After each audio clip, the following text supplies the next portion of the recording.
क्या हुआ? आपके चैनल विद्यार्थी सारथी पर आप सबों का स्वागत है। प्रस्तुत है तुलसी कथा। तो आज हम सुनने जा रहे हैं किसकी कहानी? गोस्वामी तुलसीदास। गोस्वामी तुलसीदास की कहानी। एक बार कृष्ण भक्त सूरदास से पूछा गया कि किसकी कविता श्रेष्ठ है। सूर ने कहा कि मेरी। फिर प्रश्नकर्ता ने पूछा कि तुलसी की कविता कैसी है। सूर का उत्तर था, तुलसी की कविता कहाँ है, वह तो मंत्र है, सिद्ध मंत्र। सूरदास ने तुलसी की कविता को क्या माना? सिद्ध मंत्र। सिद्ध मंत्र। वास्तव में तुलसीदास महाकवि और सिद्ध संत थे। वेद पुराण आदि का उन्होंने गंभीर अध्ययन किया था। उनका स्वभाव लोक कल्याणकारी था। कैसा स्वभाव के थे? लोक कल्याणकारी। लोगों के कल्याण के लिए ही उनका जीवन समर्पित था। उनमें महान कवि के समस्त गुण विद्यमान थे। तुलसी को मानवतावादी कवि भी माना जाता है। कैसा कवि? मानवतावादी कवि। अपनी रचनाओं के द्वारा उन्होंने मानवता के विकसित रूप को जन सामान्य के समक्ष प्रस्तुत करने का सफल प्रयास किया है। इसलिए डॉक्टर ग्रियर्सन ने उन्हें एशिया का सर्वोत्कृष्ट कवि कहा है। किसने? डॉक्टर ग्रियर्सन ने एशिया का, यानी एशिया क्या है? बिल्कुल सही, एशिया महादेश है। इस महाद्वीप का सर्वोत्कृष्ट, सबसे अच्छा, सबसे उत्कृष्ट कवि किसको कहा है? बिल्कुल सही, गोस्वामी तुलसीदास जी को। तुलसीदास के पिता का नाम आत्माराम दुबे और माता का नाम तुलसी था। वह सरयू पारीन ब्राह्मण थे। उनका परिवार सोरो एटा उत्तर प्रदेश में रहता था। कुछ विद्वान तुलसी का जन्म स्थान राजापुर बांदा उत्तर प्रदेश भी मानते हैं। जन्म स्थान की ही तरह तुलसी के जन्म काल के बारे में भी मतभेद है। फिर भी मोटे रूप में उनका जन्म विक्रम संवत 1554 यानी सन 1497 में सावन के शुक्ल पक्ष की सप्तमी को हुआ माना जाता है। कुछ लोग तुलसी का जन्म समय संवत 1580 यानी सन 1523 भी मानते हैं। वैसे कुछ लोग और भी तिथियां बताते हैं। खैर, कुछ भी हो, इतना जरूर माना जाता है कि आम बच्चों की तरह तुलसीदास जन्म लेते ही रोए नहीं थे। उनके मुंह से राम शब्द निकला था, इसलिए लोग उन्हें राम बोला कहने लगे थे। लोग उन्हें क्या कहने लगे थे? राम बोला। अच्छा, राम बोला क्यों कहने लगे थे? रोए नहीं और उसके मुंह से क्या निकला? राम। यह भी कहा जाता है कि जन्म के समय तुलसीदास के मुंह में 32 दांत मौजूद थे। उनका शरीर भी साधारण बच्चे से बड़ा था, इसलिए घर के लोग उन्हें देखकर डर गए। उन्होंने इसे कोई अपशकुन माना। क्यों माना अपशकुन? उसके 32 दांत थे और सामान्य बच्चे की तरह उसके शरीर का आकार भी नहीं था। सामान्य बच्चे की तरह जब जन्म लिया तो रोए नहीं, बल्कि उसके मुख से क्या निकला? राम निकला। अच्छा, किसी बच्चे के मुख में जन्म के समय कोई दांत होता है? नहीं। बिल्कुल नहीं होता है। तो ये जो असाधारण रूप से जो उसका जन्म हुआ, तो इसीलिए घर के लोग क्या समझे कि कोई अपशकुन है। ऐसे विचित्र बालक का जन्म सुनकर पड़ोस के लोग इकट्ठे हो गए। ज्योतिषी बुलाए गए और भी विद्वान लोगों से सलाह मशवरा किया गया। अंत में सबकी राय हुई कि यह बालक जिंदा नहीं बचेगा। यदि यह बच गया तो बहुत बड़ा आदमी बनेगा, समाज को एक नया रास्ता दिखाएगा और स्वयं भगवान का परम भक्त होगा। लेकिन यह परिवार के अन्य सदस्यों की मौत का कारण भी बन सकता है। कुछ लोगों ने यह भी सलाह दी कि कोई और कदम उठाने से पहले 3 दिन तक इंतजार किया जाए। यदि बालक जीवित रहता है तो बाद में उसके वैदिक संस्कार किए जा सकते हैं। माता हुलसी को इन बातों से संतोष नहीं हुआ। उन्हें अपने पुत्र पर प्यार उमड़ रहा था। उन्हें यह डर था कि इस बालक को अपशकुनी मानकर ये लोग कहीं फेंक न दें। इसी सोच में वह बीमार पड़ गई। हुलसी ने अपनी दासी मुनिया को बुलाया। हुलसी की दासी का क्या नाम था? मुनिया। हाँ, हुलसी कौन थी?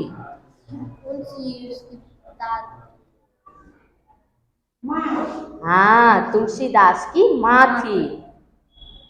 और अपने सारे गहने वह उस बालक को सौंपकर उसने कहा, तू चुपके से इसे अपनी सास के पास हरिपुर ले जा, वहां अच्छी तरह से इसका पालन पोषण करना। इसके बाद हुलसी इस संसार से चल बसी। तुलसी की जो माँ थी, तुलसीदास को अपनी दासी मुनिया को सौंपकर मृत्यु को प्राप्त हो गई, है ना।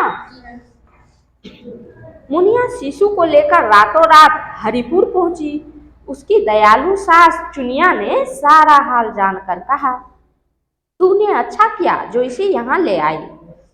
हमारे घर में कलोर गाय भी आई है।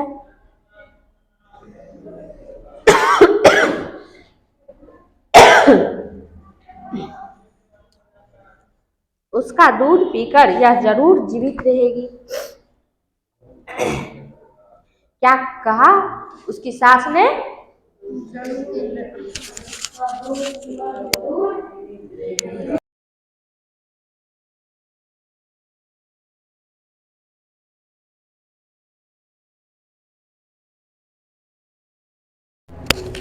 उसकी सास ने कहा कि तूने अच्छा किया कि इसको यहाँ अपने घर ले आई। हमारे घर में कलोर गाय भी आई है।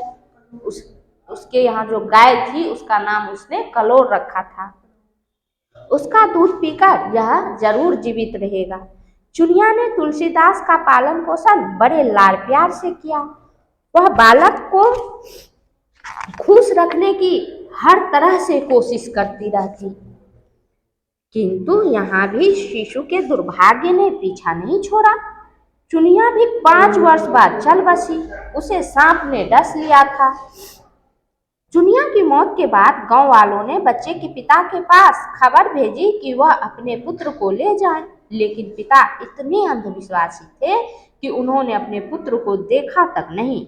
हुलसी और मुनिया की मृत्यु देखकर उन्हें पक्का विश्वास हो गया कि उनका पुत्र अपशकुनी है।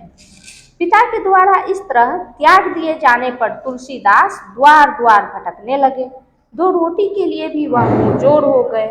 2 साल तक उसकी यही दशा रही। इसी भटकन के दौरान तुलसीदास की भेंट नरहरि से हुई। उनके साथ वह अयोध्या चले गए। नरहरि ने बालक के 5 संस्कार किए। इन्हीं में नामकरण संस्कार भी था। नरहरि ने उनका नाम रामबोला से बदलकर तुलसीदास रख दिया। तो तुलसीदास का पहले वाला नाम क्या था? रामबोला। अच्छा, रामबोला नाम क्यों पड़ गया था?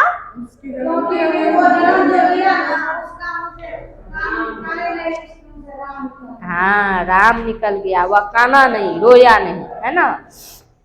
वही संवत 1561 में माघ शुक्ल पंचमी को तुलसीदास का यज्ञोपवीत संस्कार कराया गया। इसी दिन स्वामी नरहरि ने तुलसी को राम मंत्र की दीक्षा दी। तो तुलसीदास के गुरु कौन हुए? स्वामी नरहरि। कौन हुए? फिर तुलसीदास वहीं रहकर पढ़ने लिखने लगे। बुद्धि के तेज तुलसी बड़े गुरु भक्त थे। वे अपने गुरु की सेवा में बड़ी लगन से लगे रहते थे। वह गुरु के मुख से एक बार जो कुछ सुनते वह उन्हें सहज ही याद हो जाता।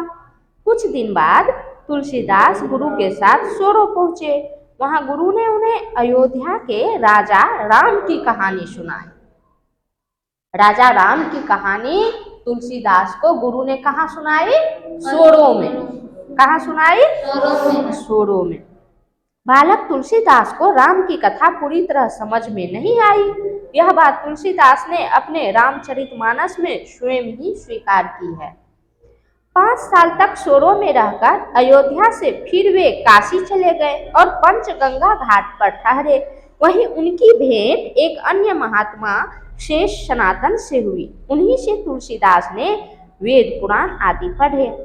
इसी से तुलसीदास के व्यक्तित्व में निखार आया और उन्हें वह शक्ति मिली जिसने उन्हें हिंदू जन जागृति की प्रेरणा दी। काशी में 15 वर्ष तक रहकर तुलसीदास अपनी जन्मभूमि पर लौट आए, क्योंकि लंबी बीमारी के बाद उनके गुरु की मृत्यु हो गई थी। शेष सनातन से तुलसीदास ने केवल किताबी ज्ञान ही नहीं बल्कि सांसारिक और सामाजिक ज्ञान भी पाया था। इसलिए वह बचपन के सारे कड़वे अनुभव भूलकर सोरो चले आए। वहां उन्हें पता चला कि उनका सारा परिवार समाप्त हो चुका है। तब उन्होंने अपने पिता का श्राद्ध किया। गांव के लोगों ने भी तुलसीदास को अपनाने का प्रयास किया और उनसे गांव में ही रहने का आग्रह किया। इन लोगों ने तुलसीदास के टूटे फूटे मकान की मरम्मत की और उन्हें वहीं रहने के लिए तैयार किया। गांव वालों का आग्रह देखकर तुलसी वहीं रहने लगे और लोगों को राम कथा सुनाने लगे। धीरे धीरे तुलसीदास के राम कथा सुनाने की चर्चा दूर दूर फैलने लगी। दूर दूर से लोग उनकी कथा सुनने के लिए आने लगे। एक दिन पड़ोसी गांव के एक ब्राह्मण दीनबंधु पाठक कथा सुनने आए। उनके साथ उनके परिजन भी थे। उन्होंने तुलसीदास से राम कथा सुनी। वे सब तुलसीदास से बहुत प्रभावित हुए। तुलसीदास की योग्यता, गुण और सुंदरता देखकर वे उन पर रिझ गए। उनके रत्नावली नाम की एक कन्या थी। दीनबंधु पाठक इसी पुत्री के लिए लंबे समय से वर की खोज में थे। उन्हें उनके लिए तुलसीदास उचित वर लगे, इसलिए उन्होंने तुलसीदास को अपना दामाद बनाने की कोशिशें शुरू कर दी। चैत के महीने में एक दिन वह तुलसीदास के पास पहुंचे और अपनी इच्छा जाहिर की। तुलसीदास घर गृहस्थी के चक्कर में फंसना नहीं चाहते थे, इसलिए उन्होंने प्रस्ताव को टालने की कोशिश की। लेकिन दीनबंधु पाठक एक तरह से पीछे ही पड़ गए। गांव वालों ने भी बहुत जोर दिया। आखिर में गांव वालों के सहयोग से संवत 1583 में ज्येष्ठ शुक्ल त्रयोदशी को रत्नावली और तुलसीदास का विवाह हो गया। अपनी पत्नी के साथ वह सुखपूर्वक रहने लगे। रत्नावली सुंदर और सुशील थी, जिसे देखकर तुलसीदास ने अपने आप को उस पर न्योछावर कर दिया। वे सारी दुनियादारी छोड़कर पत्नी के प्रेम में दीवाने हो गए। यहाँ तक कि वे उसे घड़ी भर के लिए भी अपने से दूर नहीं रखना चाहते थे। इसी तरह करीब 5 साल बीत गए। एक दिन तुलसीदास जी किसी काम से बड़खासन गांव में गए हुए थे। तब रत्नावली अपने भाई के साथ मायके चली गई, क्योंकि उसे डर था कि अगर कहीं तुलसीदास लौट आए तो उसे मायके नहीं जाने देंगे। लौटकर जब तुलसीदास ने घर सूना सूना देखा तो बहुत दुखी हुए। दासी से यह जानकर कि रत्नावली अपने भाई के साथ मायके गई है, तो वह उसी समय अपनी ससुराल के लिए चल पड़े। रात गहरी हो चुकी थी। कहा जाता है कि तुलसीदास ने रात में तैरकर नदी पार की और तब रत्नावली से मिले। अपने पीछे पीछे ही पति का आना देखकर रत्नावली को बहुत शर्म महसूस हुई। उसने तुलसीदास को बहुत धिक्कारा। अस्थि चर्ममय देह ममता में ऐसी प्रीत, ऐसी जो श्री राम होत न तब भव भी, अर्थात मेरे हाड़ मांस के शरीर से आपको जितना प्रेम है उसका आधा भी श्री राम से होता तो संसार से डरना नहीं पड़ता। इन शब्दों ने वह काम किया जो दुनिया भर के उपदेश भी नहीं कर पाते। इन शब्दों ने एक क्षण में तुलसीदास के जीवन की दशा बदल दी। अब उनके हृदय में रत्नावली की जगह राम की मूर्ति विराजमान हो चुकी थी। एक क्षण भी रुके बिना वह वहां से चलकर सीधे प्रयाग पहुंचे। ससुराल से चलकर कहाँ पहुंचे? प्रयाग पहुंचे। वहां उन्होंने साधु वेश धारण कर लिया। फिर साधुओं की जमात में शामिल होकर काशी पहुंचे। काशी में तुलसीदास ने राम कथा कहना शुरू कर दिया। वहीं उन्हें चित्रकूट जाने की प्रेरणा मिली। तुलसी की एक ही साधना, एक ही लालसा और एक ही टेक थी, राम का दर्शन। तुलसी को राम का दर्शन हुआ या नहीं, यह विवाद का विषय हो सकता है, किंतु उनके जीवन की विभिन्न घटनाओं एवं रचनाओं में उनकी आत्माभिव्यक्ति के आधार पर इतना अवश्य कहा जा सकता है कि उन्हें राम का अप्रत्यक्ष दर्शन हुआ था। इस संदर्भ में 3 प्रसंग आते हैं। तुलसी नित्य शौचादि से निपटकर लोटे का शेष जल आम के एक वृक्ष पर चढ़ाते थे। उस वृक्ष पर एक प्रेत रहता था। उस जल से वह अपनी प्यास बुझाता था। एक दिन उस प्रेत ने खुश होकर तुलसी से उनकी इच्छा पूछी। इस पर तुलसी ने राम दर्शन की अपनी इच्छा बता दी। प्रेत ने उनकी इस इच्छा की पूर्ति कराने में अपनी असमर्थता प्रकट की, फिर भी उनका मार्गदर्शन किया, जिसके आधार पर वह उस स्थान पर गए जहाँ राम कथा होती थी। वहां एक कोढ़ी प्रतिदिन सबसे पहले कथा सुनने आता था और सबसे बाद में जाता था। तुलसी ने उस वृद्ध कोढ़ी के पैर पकड़ लिए और अपनी इच्छा बताई। कोढ़ी रूपी हनुमान ने उन्हें चित्रकूट जाने की आज्ञा दी। चित्रकूट पहुंचकर तुलसी वहां साधनारत हो गए। एक दिन श्याम और गौर वर्णीय 2 बालक घोड़ों पर चढ़कर हिरण का पीछा करते हुए उनके सामने से निकले। तुलसी ने इसे अपने ध्यान में व्यवधान समझकर आंखें और भी कसकर बंद कर ली। थोड़ी देर बाद हनुमान ने पूछा कि दर्शन हुए या नहीं।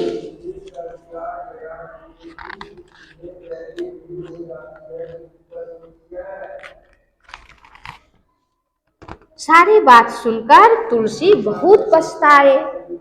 दूसरा प्रसिद्ध प्रसंग है कि तुलसी चित्रकूट में राम घाट पर ध्यान मग्न थे। एक पुरुष ने चंदन की मांग की। तुलसी चंदन घिसने लगे। हनुमान ने उन्हें सचेत करने के लिए तोते की वाणी में कहा, चित्रकूट के घाट पर भई संतन की भी, तुलसीदास चंदन घिसे तिलक देत रघुवीर। यह सुनते ही तुलसी मूर्छित हो गए। राम स्वयं चंदन लगाकर अंतर्धान हो गए। तीसरे प्रसंग के अनुसार चित्रकूट में घूमते हुए तुलसी ने एक जगह रामलीला होते देखी। आगे बढ़ने पर एक ब्राह्मण मिला, जिससे उन्होंने उस रामलीला की प्रशंसा की। ब्राह्मण रूपी हनुमान ने कहा, पागल हो गए हो, आजकल कहीं रामलीला होती है। फिर वे अंतर्धान हो गए।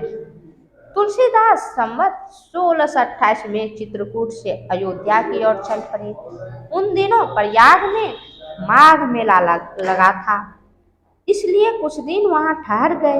एक दिन उन्होंने वट वृक्ष के नीचे 2 ऋषियों से वही कथा सुनी जो बहुत पहले अपने गुरु से सुन चुके थे। उन्हें उस कथा से न जाने क्या प्रेरणा मिली कि वह अयोध्या न जाकर काशी की ओर चल दिए।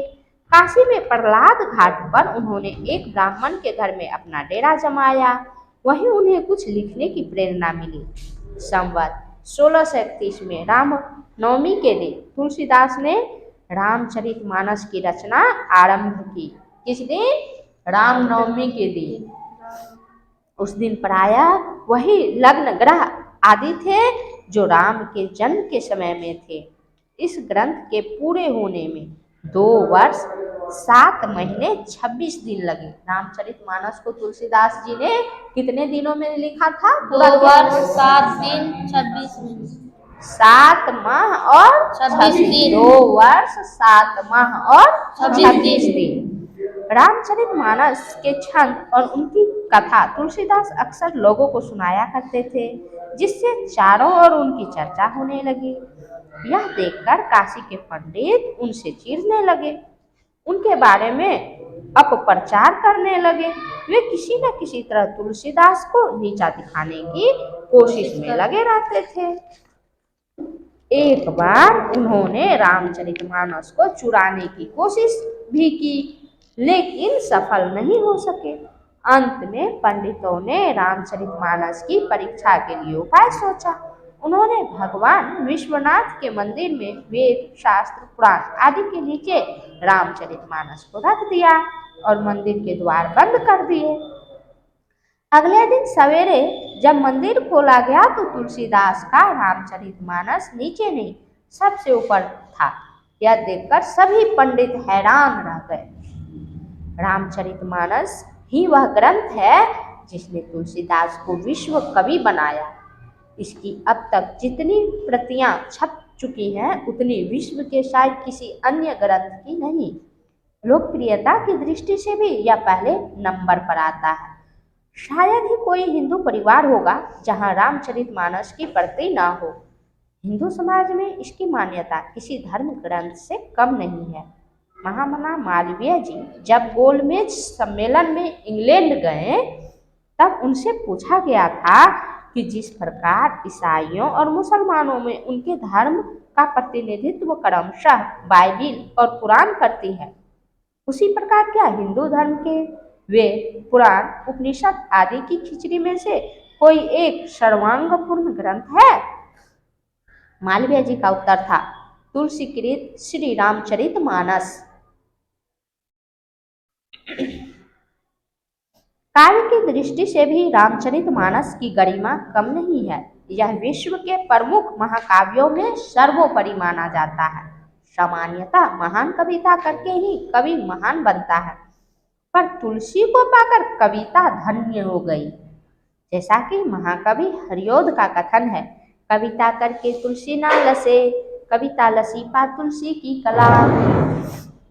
तुलसी के रामचरितमानस से ही प्रेरणा लेकर महात्मा गांधी ने रामराज्य की कल्पना की थी। तुलसीदास का देहांत 5 जुलाई 1623 को हुआ था। संवत के हिसाब से यह 1680 माना जा सकता है। इस संबंध में यह छंद प्रचलित है। संवत 1680 असी गंग केती श्रावण श्यामा तीजसनी तुलसी तज्जो शरीर। रामचरितमानस के अतिरिक्त तुलसी ने अन्य ग्रंथ भी लिखे हैं। विनय पत्रिका, गीतावली, कवितावली, दोहावली, कृष्ण गीतावली, वड़वे रामायण आदि। तुलसीदास की परम ख्याति का मूल आधार उनका ग्रंथ रामचरितमानस ही है। इसे संक्षेप में मानस भी कहा जाता है। इसमें अयोध्या के राजा राम के ज्येष्ठ पुत्र दशरथ के ज्येष्ठ पुत्र श्री राम का चरित्र विस्तार से वर्णित है। अवधी भाषा में लिखे गए इस महान ग्रंथ के प्रमुख पात्र राम, लक्ष्मण, भरत, शत्रुघ्न, विभीषण, सीता आदि हिंदू संस्कृति के आदर्श चरित्र हैं। तो आज हमने गोस्वामी तुलसीदास और रामचरितमानस के बारे में जाना, है ना? जी।